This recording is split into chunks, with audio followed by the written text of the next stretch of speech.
ትናንት የነበረ ማንቸስተር ዩናይትድ እና ኖቲንግሃም ፎረስት ጨዋታ በጣም ጥሩ ፉክክር የተመለከትንበት በተለይ ማንቸስተር ዩናይትድ የውድድር ዓመቱን በደንብ ጠቅለል አድርጎ የጨረሰበት ጥሩ መልእክት ለተቀናቃኞቹም አስተላልፎ የጨረሰበት ነው ብዬ አስባለሁ። ቀጣይ ዓመት ማንቸስተር ዩናይትድ አስፈሪ ሆኖ ሊመጣ እንደሚችል ማንቸስተር ዩናይትድ በቀጣይ ዓመት በጣም የተሻለ ቡድንና ተፎካካሪ ቡድን ሆኖ እንደሚመጣ አሳይቶ የወጣበት ጨዋታ ነው። ጨዋታው ብቻ ሳይሆን ከካሪክ መምጣት በኋላ ያሉት ኮንሲስተንትሊ ያሉት ወጥነት ያላቸው የጨዋታ መንገዶች ያጫወት ሂደቶችና በእያንዳንዱ ጨዋታ ላይ የሚያሳዩት እድገት በማንቸስተር ዩናይትድ ቤት ውስጥ ተስፋ ሰጪ ለቀጣይ ዓመት ዩናይትዳውያን ትልቅ ተስፋ አድርገው እንዲጠብቁ የሚያደርግ ክስተት እንዲከሰት አድርጓል ብዬ አስባለሁ እና ትናንትም ሪላክስ አድርገው የተጫወቱት ደጋፊን የሚያዝናና ጨዋታ ነበረ። ብዙ የጎል ዕድል ፈጥሮ ነበረ።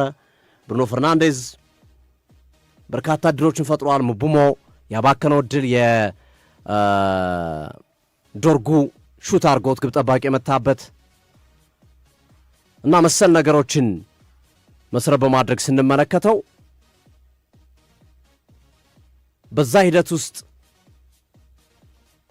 ያሉት እንቅስቃሴዎች ማንቸስተር ዩናይትድ ከዛ በላይም ዲዘርቭ ያደርግ ነበር። ብዙ ጎል ማስቆጠር ይችል ነበረ። ዶርጉ ግብ ጠባቂውን እንደገና አማድ ዲያሎ በርካታ ተጫዋቾች ማለት ነው እና የብሩኖ ፈርናንዴዝ ክብረ ወሰን የሚሰበርበት ወይም ክብረ ወሰኑን የሚያሻሽልበትን እድል ትናንት በደንብ እጁ ውስጥ ገብቶ ነበረ። ቀጣይ ከብራይተን ጋር ነው የሚጫወተው ማንቸስተር ዩናይትድ። አስቸጋሪ ሊያደርጉበት ይችላሉ። ብራይተኖች ለአውሮፓ መድረክ ነው የሚጫወቱት። ማንቸስተር ዩናይትድ ኦፍኮርስ ምን የሚጫወትበት መንገድ የለም ለብሩኖ ፈርናንዴዝ አሲስት ካልሆነ በስተቀር፣ ምክንያቱም ሶስተኛነት ደረጃውንም አረጋግጧል፣ ሻምፒዮንስ ሊግ አረጋግጧል። ሁሉም ነገር በማንቸስተር ዩናይትድ አልቋል። ያላለቀው ውድድር ዓመቱ ብቻ ነው። አንድ ጨዋታ ነው የሚቀራቸው። ብራይተን ግን በሪዝን ነው የሚጫወቱ። ስለዚህ ሊያስቸግሩት ይችላሉ።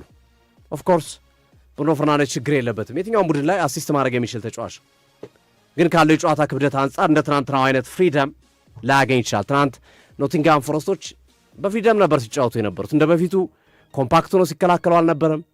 አብረው እኩል ለመጫወት ሲሞክሩ ነው የተመለከትናቸው በትናንትናው ጨዋታ እና ብሩኖ ፈርናንዴዝ ምንም ጥያቄ በሌለው መንገድ ቶፕ በጣም አስደናቂ ሚድፊልደር ነው። ምርጥ አማካይ ነው። ምርጥ ተጫዋች ነው። ብዙዎች አሁን ላይ ከኬቨን ድብሩነ ጋር በትልቁ እያስተያዩት ይገኛሉ።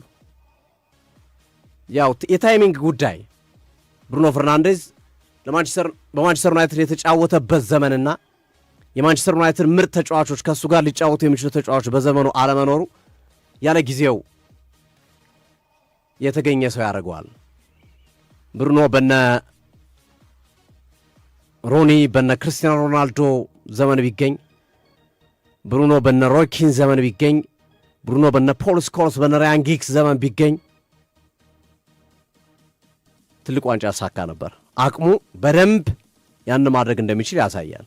ግን ካለ ጊዜው ወይም ካለ ሁኔታዎች አልፈቀዱለትም። በዚህ ጊዜ አብረውት ያሉት ተጫዋቾች በአብዛኛው በሱ ስታተስ ደረጃ ፐርፎርም የሚያደርጉ አይደለም። ግማሹን እንኳን እሱን ግማሹን ፐርፎርም የሚያደርጉ ጥቂት ተጫዋቾች ናቸው። አብዛኞቹ በዛ ደረጃ አለመኖራቸው የፈጠረው ክፍተት ተጫዋቹ ቢያንስ ትልቅ ዋንጫ እንዳያሳካ አድርጎታል ብዬ አስባለሁ እና እድለኛ አይደለም። ከድል ጋር የተያዘ ችግር ነው ብዬ ነው ማምነው እና የትናንትናው ጨዋታ ታክቲካል የምትለው ነገር አይኖርም። ምክንያቱም ሁለቱም አጥሮ ሊገቡ ወይም ሊከላከሉ ወይም ሊያጠቁ ወይም መሰል ነገሮች ለመስራት አይደለም። ሞር ተጫዋቾቻቸው በነፃነት እንዲጫወቱ ነው ሲያደርጓቸው የነበረ። እየተመለከትነው ነበረ። ሜሰን ማውንት ተቀይሮ ገብቶ እኮ በጣም የሚገራርሙ ፌንታዎችን ሲሰራ ነበረ። በጨዋታ አትፈቅድለትም።